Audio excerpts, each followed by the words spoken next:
A large gold fan was brought by them. Alaska is a challenging state. For a man whose way of life and livelihood have consistently piqued public interest, Marty Rainey has never really left the spotlight. The Homestead Rescue star has continued to be a fascinating figure despite legal disputes and lawsuits, as well as fans who have questioned his personal convictions. And now that his name is making headlines once more, many people are left wondering, what has Marty Rainey done this time? Or what has been done to him, maybe? As we explore the remarkable life and developing tale of a man whose off-grid adventures have enthralled millions, stay tuned. Once more, what has Marty Rainey done? The name of Marty Rainey unexpectedly became the subject of conversation on various social media accounts one haphazard Saturday morning. Fans who were worried about the latest developments regarding their favorite TV reality star hurried to their various social media accounts.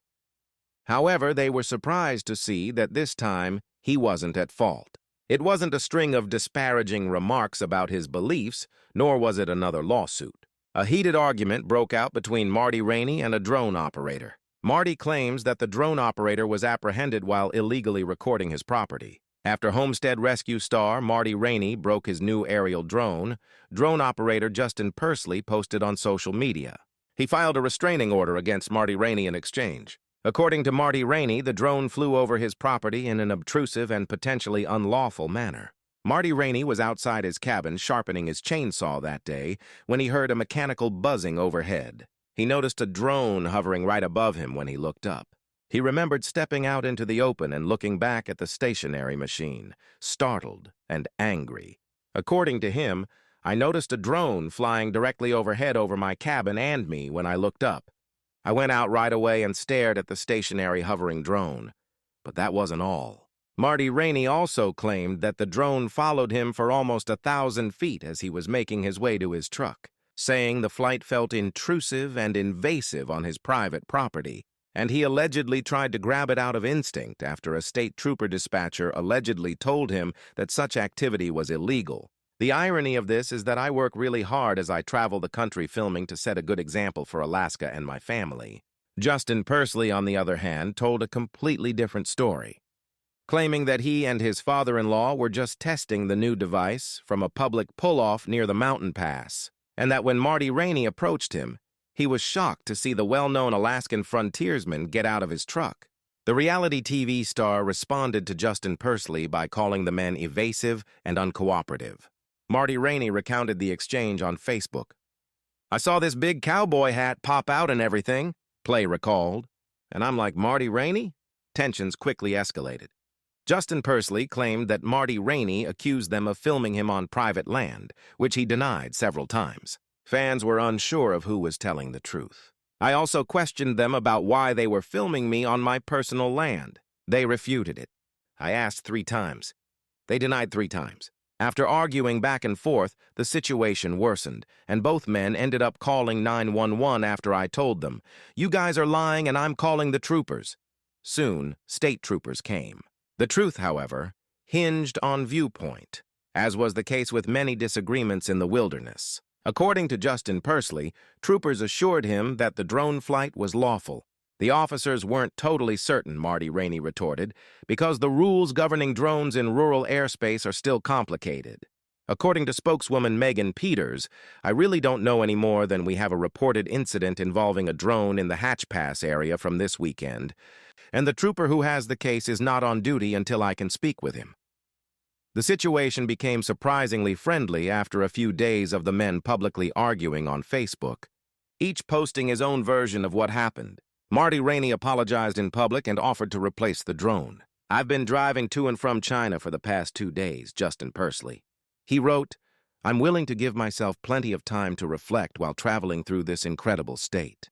I never intended to break your drone, and for that, I'm sorry. This sudden turn of events must have caused fans, especially those who kept a close eye on the situation, to wonder why Marty Rainey took to his Facebook page to apologize.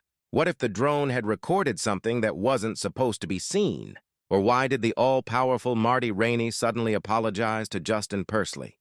If Marty Rainey's description of the scenery was accurate, then Justin Pursley should have been apologizing, not the other way around. Eventually, the two met at a car dealership.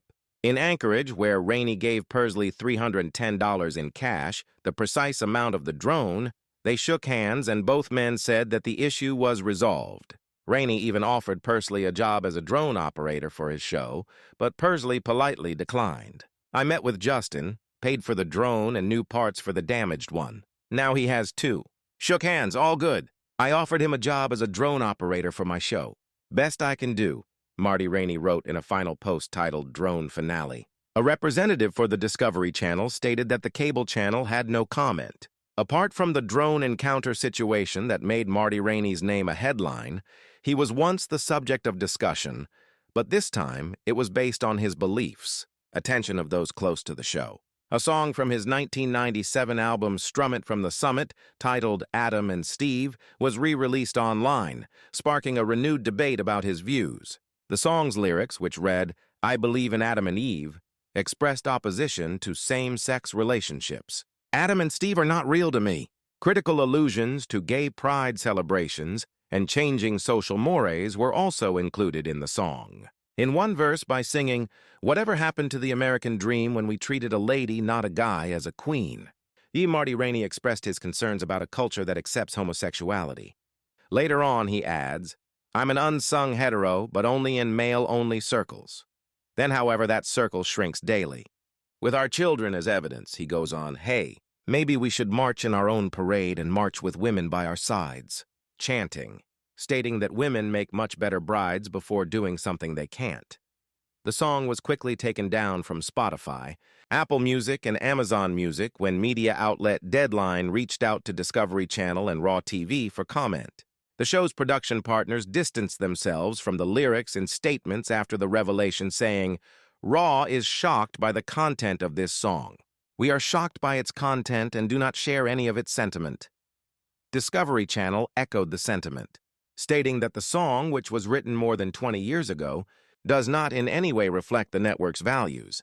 All Three Media America, which has recently taken on the production of Homestead Rescue, added, "We were not aware of this song and absolutely do not share the views and sentiments that are expressed," a spokeswoman said. Marty Rainey didn't respond to the public. Thus far, he has remained silent about it. Given that you may be, if you're wondering what the song is about, the lyrics are below. Adam and Eve are real, in my opinion. Adam and Steve are not real to me. I have faith in parents. I don't think Brad and Dad are real. I have faith in both her and me. I don't think he and I are real. I think that boys and girls can meet. Boy meets Merle is not something I believe in. I can't imagine saying Vern when I get home at 6:30. What's for supper? You look very attractive. After that, we're heading to the Nutcracker. His hands are mine. If you're Calvin and Klein, you can also attend. Have an open mind, some would say. According to some, it takes a variety. To each his own, some would say. But testosterone is what I always say. I never imagined that I'm sorry, but I prefer girls to boys. Please pardon me for saying this now, but I was born with a preference for girls. And when we treated a woman, not a man, like a queen, what happened to the American dream? Webster is currently being thrown on new waves without a sail because the statement she-male is not oxymoronic. I'm an underappreciated heterosexual, but only in groups where men are men, and even then, those groups are getting smaller. Indeed, each and every day. Perhaps we ought to march in our own parade with women cheering that women make better brides before doing something that they are incapable of. Present our children as evidence. Previously, we would ask, is that a him or her? However, since the 90s, we ask, is that a him or a hermaphrodite? And now is a great time to come out of the closet and enter the spotlight while everyone cheers. Adam and Eve are real, in my opinion. Adam and Steve are not real to me. I have faith in your parents. I don't think Brad and Dad are real. I believe in both her and me. I have no faith in myself. I think Boy Meets Girl is real, but I don't think Boy Meets Marural is.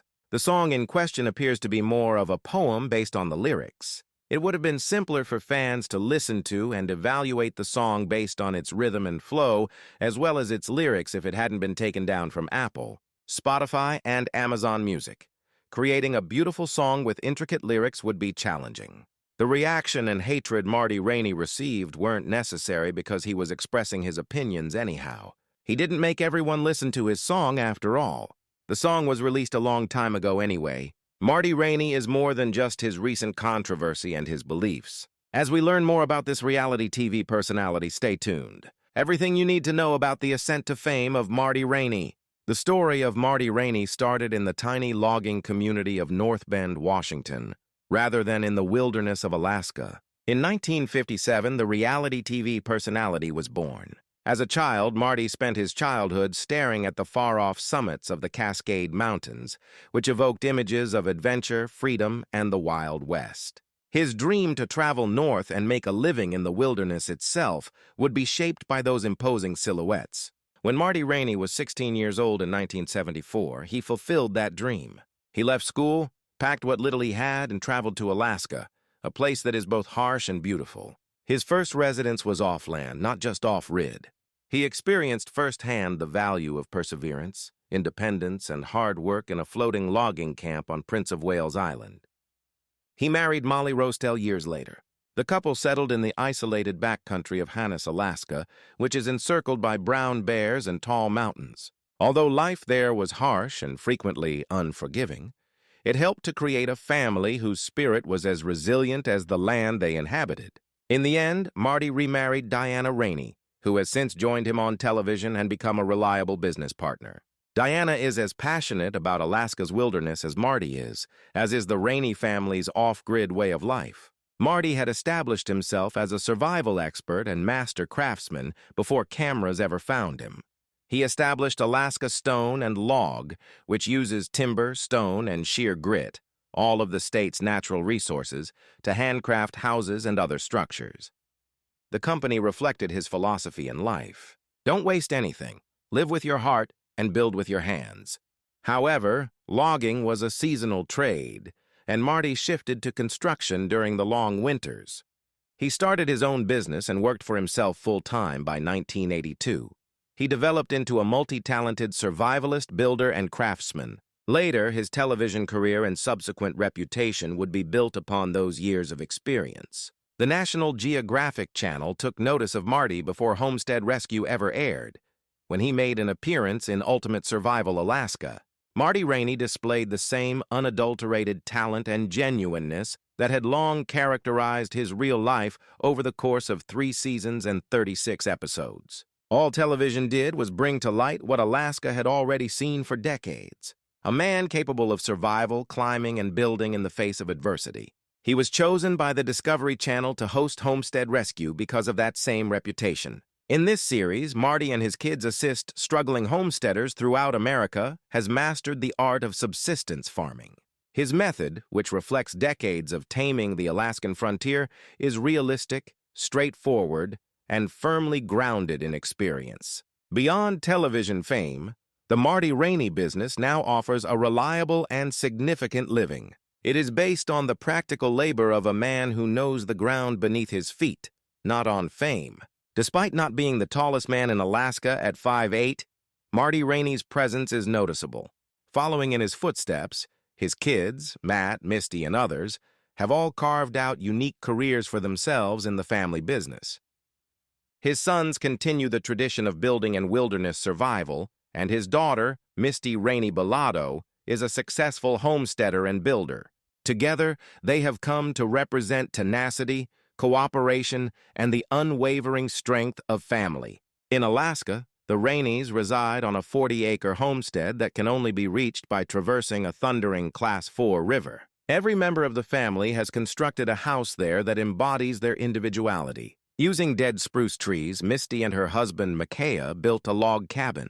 Miles and his companion, Carrara, started out in a yurt before relocating it to a higher location. Now Matt and Katie are getting ready to construct on their own remote property. Nothing says homesteading more than family, according to Marty Rainey. Additionally, homesteading is a way of life for this family. Marty Rainey started leading 21-day climbing trips up Denali, the highest peak in North America, in 1986. The Raineys are still the only family consisting of 6 members, a husband, wife, and 4 kids, who have all climbed Denali more than once. The difference reflects physical prowess and a mutual appreciation of difficulty and exploration. When Marty Rainey thinks back on his life, he frequently remarks, "In Alaska, some people have the time of their lives. I've had an adventurous life." Marty Rainey talks about living in 2 different worlds in his most recent book.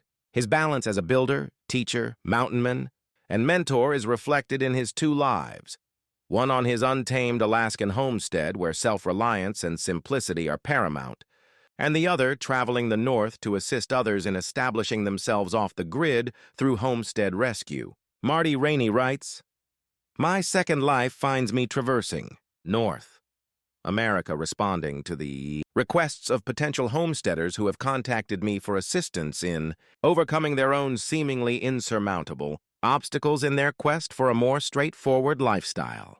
With an estimated net worth of $1 million, Marty Rainey's wealth is derived from his legacy rather than luxury.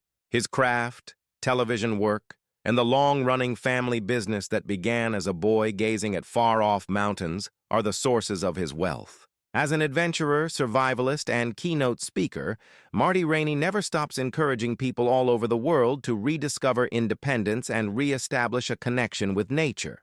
His catchphrase, "Alaska is better than fiction," continues to be both his credo and his challenge to viewers, inspiring them to live fearlessly, put in a lot of effort, and find fulfillment in creation rather than comfort. Rescue from Homestead. Millions of people worldwide are captivated by the idea of living off the grid, simplifying, living more simply, and reestablishing a connection with nature, but the reality is challenging. But the harsh reality soon clashes with the dream for many who set out to create their own little piece of wilderness paradise. The skills needed to survive and thrive are numerous and harsh, ranging from locating clean water to producing electricity, from cultivating food to protecting against predators. Many families who try this lifestyle quickly come to the realization that being self-sufficient is a full-time job as well as a way of life. However, Marty Rainey and his family have shown that this is not the case. In the popular Homestead Rescue series on the Discovery Channel, survival expert and master craftsman Marty.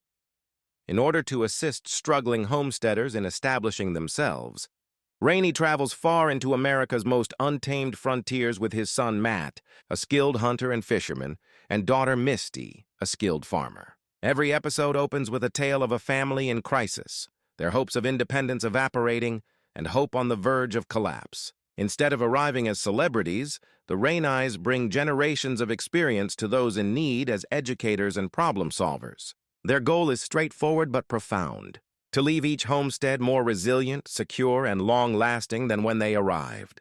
As they drill water wells, install renewable energy systems, reinforce shelters, and reimagine the future for those who have chosen to live beyond the reach of modern convenience. They have only a few days to evaluate, rebuild, and reinvent entire lives. The question at the end of each episode is whether the homesteaders will return to civilization or continue to fight for their dream. What started out as a grassroots survival program has become a global phenomenon.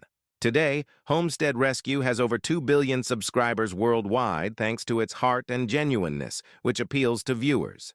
The subjects are actual families dealing with actual hardships in some of the most hostile environments on the planet. They are not actors. The Raineys return to aid a family devastated by Hurricane Helen, the deadliest storm to hit the U.S. mainland in 20 years, in one of the show's most terrifying chapters. A fourth-generation homestead was left in ruins after a century-old farmhouse was destroyed by the hurricane. It was abruptly reduced to nothing from 90% self-sufficiency. The Raineys embark on their most pressing task to date, rebuilding and restoring a family's legacy, in a race against time, converting devastation into rebirth in a week. But fans have a natural curiosity, and one frequently asked question is simple yet fascinating. Who covers the entire cost of this? The response embodies the integrity and service-oriented nature of the Rainey family. Most of the renovations are paid for by the Raineys themselves. Utilizing their resources and construction business, they buy supplies, offer labor, and share their knowledge without ever charging the homeowners for assistance. Families occasionally provide their own money or labor, but at the heart of every rebuild is the Rainey family's dedication to others. Their motivations stem from a sense of purpose. First of all, they have a strong belief in giving people a second chance. Their goal is to demonstrate that living off the grid sustainably doesn't have to be unaffordable. Lastly, they want to spark a larger movement that promotes compassion, community, and independence. The Raineys have transformed countless lives with their generosity. Families who were about to give up have discovered new strength. the reconstruction of their homes, the replenishment of their food supplies, and the renewal of their hope. Every project is more than just a remodeling job. It's a comeback. A reminder that empathy and faith in the human spirit are just as important in building resilience as tools and wood. According to Marty Rainey and his family, each homestead narrates a tale of perseverance, change, and the inseparable ties that bind people to the land they call home. The Raineys are definitely genuine people, although there is, of course, a little hype and drama on screen, Eni and Ren. A homesteading couple from Ozark County who appeared in an episode on December 13th once said of the Raineys, "Marty is for sure an intense dude and very kind and caring. They all truly came to help and are big-hearted, hard-working, honest people." What impressed me most about Marty was that often when the cameras weren't rolling, he would be out there working, bare-chested and sweaty. It was sometimes difficult to get him to stop working, but it was a lot of fun working next to him. Matt is a simple guy with a lot of hunting experience and a sincere interest in our way of life. He was very kind, funny, and a hard worker. Misty was also a very hard worker, and she and Ren had a great time building and talking. She knows how to build and get things done. But as they say, no matter how good and kind you are, there will always be someone you offend or who would take offense at your kindness. Kim and Josh Beck, an American couple who lived in Virginia, USA, and owned the Revolutionary Roots Farms, were invited to appear on the show in Season 1, Episode 2, Under Siege, and they both had different opinions about Marty Rainey and his family. Showcased successful homesteaders navigating the day-to-day challenges of off-grid living, but what started out as a chance to share their success quickly turned into one of the show's most contentious moments. Kim and Josh say the show's producers' original pitch presented a very different picture, approaching them as seasoned homesteaders who could serve as role models for creating and maintaining an off-grid lifestyle. However, once filming started, they say the storyline drastically changed. They were portrayed on screen as struggling homesteaders in dire need of rescue rather than as accomplished pioneers, which they claim was not accurate. Feeling degraded and misrepresented, the couple took to social media to thank Marty Rainey and his team for their practical assistance and to voice their displeasure with the way their story was adapted for television. Their online discontent didn't stop there. A few months later, Kim and Josh sued Homestead Rescue and its production crew, claiming emotional distress, breach of contract, and misrepresentation. They claimed that the show's producers staged scenes, fabricated hardships, and altered editing to add drama, ultimately slanting the truth about their lives for entertainment purposes. What was supposed to be an authentic portrayal of sustainable living had become a manufactured reality. In response, the Homestead Rescue production team defended the standard practices in reality television, arguing that previous agreements regarding the way their story would be told had been broken and that the final edit misled viewers about their abilities and farm. The defense argued that no legal standard required perfect realism in unscripted programming, and that the plaintiffs' claims lacked evidence of this. They claimed that participants, including the Zabeks, signed consent forms acknowledging that editing and dramatization are part of the process.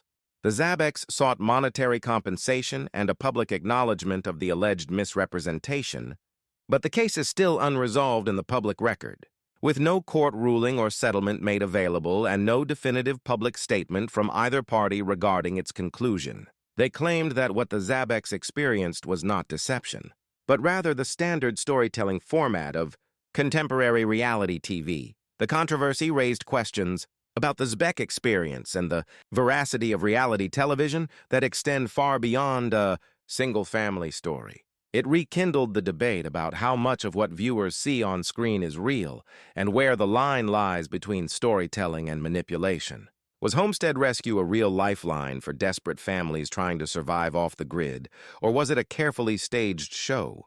The production company, meanwhile, pushed for dismissal on the grounds of consent and lack of provable damage. Homestead Rescue has proven remarkably resilient despite the legal storm and public scrutiny.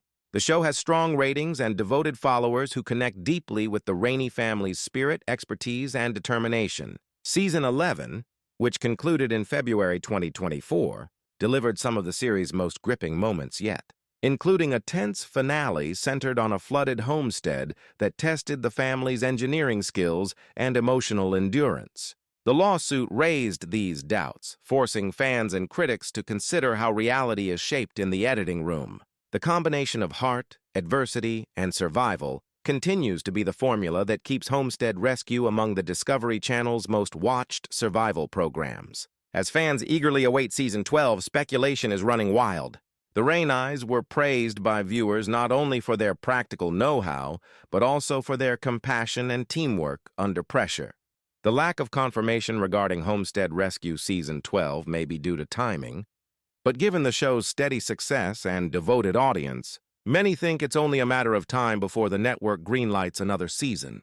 The Raineys have evolved beyond TV personalities to become symbols of resourcefulness and tenacity, inspiring countless viewers to embrace self-sufficiency and the pioneer spirit.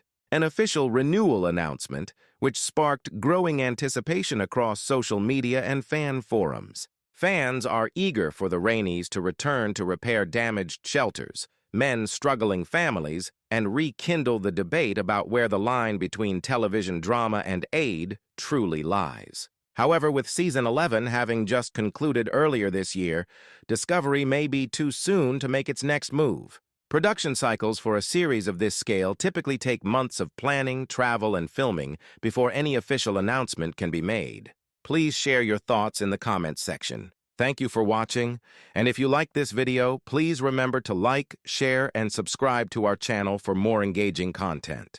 Before you leave, check out the other videos on your screen. What do you think about Marty Rainey? Should his song be taken down from the aforementioned music platforms?